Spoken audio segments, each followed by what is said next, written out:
Veus, avui destaquem que més de 350 persones s'han concentrat aquest migdia a la plaça Pairia per homenatjar l'Abel Martínez, el professor lleidatà mort a mans d'un alumne de 13 anys a l'Institut Joan Fuster de Barcelona. Els assistents a la concentració han guardat un minut de silenci per recordar la víctima i expressar el condol a la seva família. L'Abel Martínez tenia 35 anys i vivia amb els seus pares al barri de Cappont.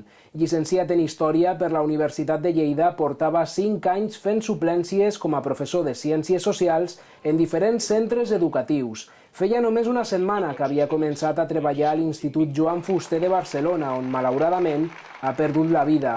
L'Ajuntament de Lleida ha decretat un dia de dol en què les banderes de la ciutat onegen a mig pal i ha anul·lat tots els actes previstos per avui. L'Abel era un educador amb majúscules. Descansi en pau i la nostra solidaritat amb la seva família.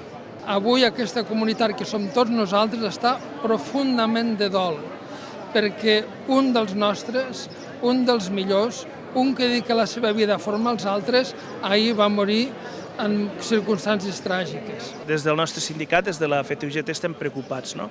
Perquè malgrat aquest cas és un cas molt puntual i potser molt que no s'ha donat o que no s'havia donat mai, sí que hi ha altres aspectes de violència escolar o de falta de convivència escolar que sí que s'estan donant, no? S'ha de procurar fer una política de prevenció, que pensem que és el més important. L'Abel va fer les pràctiques a l'Institut Manuel de Monsuar, on ell mateix va estudiar i on avui també li han guardat un minut de silenci. Els treballadors dels serveis territorials d'ensenyament a Lleida també han guardat un minut de silenci en memòria de l'Abel. A l'acte han assistit una 80ena de persones.